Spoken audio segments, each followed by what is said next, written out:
एक छोटा सा घर था। आंगन में नीम का पेड़। वहां रहते थे रामलाल जी। उनकी 3 बेटियां थीं। गांव के लोग ताने देते, रामलाल, तेरे भाग्य में कोई बेटा नहीं है। बुढ़ापे में इन बेटियों को कौन खिलाएगा? तेरा वंश यहीं रुक जाएगा। रामलाल जी चुप रहते। उनकी सबसे छोटी बेटी, जिसका नाम था कोमल, कोमल बहुत शांत थी, पर उसका इरादा पत्थर जैसा।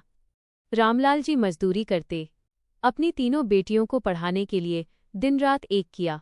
बड़ी बेटियों की शादी में उनका सब कुछ बिक गया। अब घर में सिर्फ कोमल और रामलाल जी थे।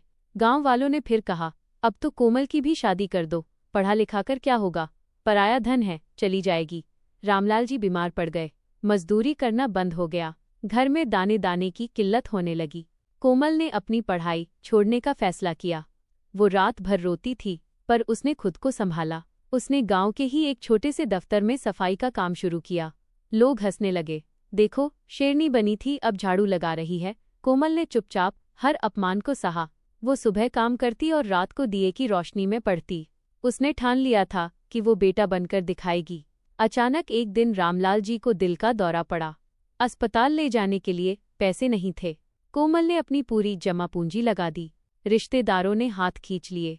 वो हाथ जोड़ती रही, पर कोई आगे नहीं आया। उस काली रात ने कोमल को और मजबूत किया। उसने मेहनत दोगुनी कर दी। वो शहर की सबसे बड़ी परीक्षा की तैयारी करने लगी। 3 साल तक उसने कोई नया कपड़ा नहीं खरीदा। पुराने फटे जूते पहनकर वो मीलों पैदल चलती। पैर के छालों ने उसे कभी रुकने नहीं दिया।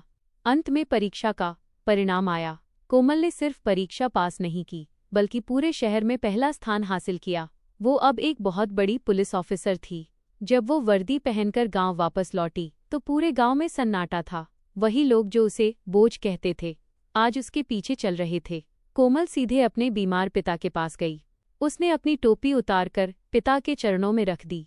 उसने गर्व से कहा, पिताजी, आपका बेटा आ गया। रामलाल जी की आंखों में खुशी के आंसू थे।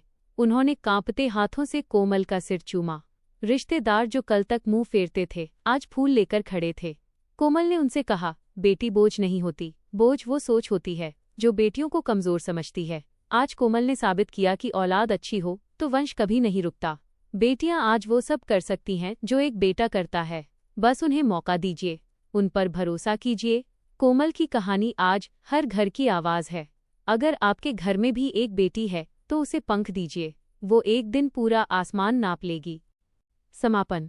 दोस्तों, ये कहानी कैसी लगी? अपनी प्यारी बेटी के लिए कमेंट में लव यू बेटी जरूर लिखें। वीडियो को लाइक और शेयर जरूर करें। चैनल सब्सक्राइब करना न भूलें। राधे राधे।